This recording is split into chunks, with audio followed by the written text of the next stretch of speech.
ಸರ್ಕಾರ ಅತ್ಯಂತ ಗೌರವದಿಂದ ನಮ್ರತೆಯಿಂದ ಬಾಬಾ ಸಾಹೇಬ್ ಅಂಬೇಡ್ಕರ್ ಅವರನ್ನ ರಾಜ್ಯದ ಜನತೆಯ ಪರವಾಗಿ ಆಚರಣೆಯನ್ನು ಮಾಡ್ತಾ ಇದ್ದಾರೆ.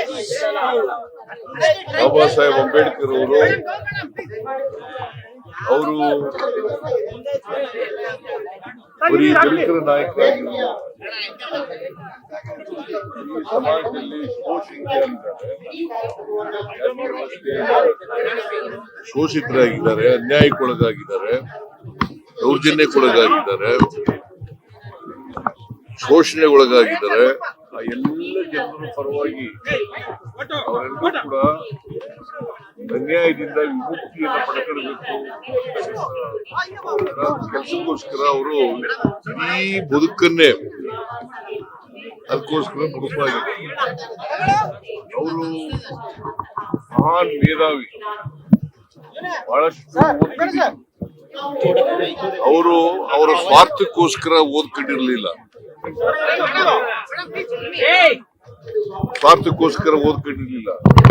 ಅಥವಾ ಅವರು ಗೌರವ ಸಂಪಾದನೆ ಮಾಡಬೇಕು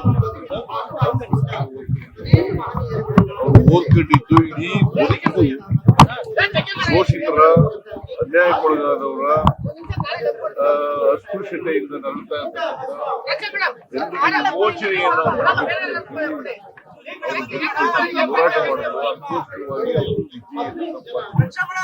ಜ್ಞಾನಾರ್ಜನೆಯನ್ನು ಮಾಡಿದ್ದಾರೆ. ಅದಕ್ಕೋಸ್ಕರ ನನಗೆ ತಿಳ್ಕೊಂಡಿರೋ ಮಟ್ಟಿಗೆ ಕೆಲವೇ ಮೇಧಾವಿಗಳಲ್ಲಿ ಅವರು ಒಬ್ರು ಚೂಡಿನಲ್ಲಿರ್ತಕ್ಕಂಥ ಮಹಾನ್ ನಾಯಕರು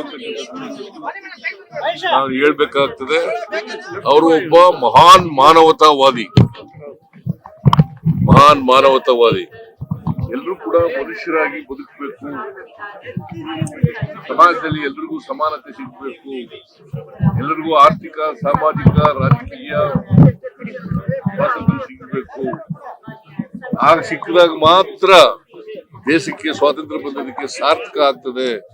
ಅದರಲ್ಲೂ ವಿಶೇಷವಾಗಿ ಮಹಿಳೆಯರು ಇದಾರಲ್ಲ, ಆರ್ಥಿಕವಾಗಿ, ಸಾಮಾಜಿಕವಾಗಿ ಸಬಲರಾಗಬೇಕು, ಅಸ್ಪೃಶ್ಯತೆ ನಾಶ ಆಗಬೇಕು.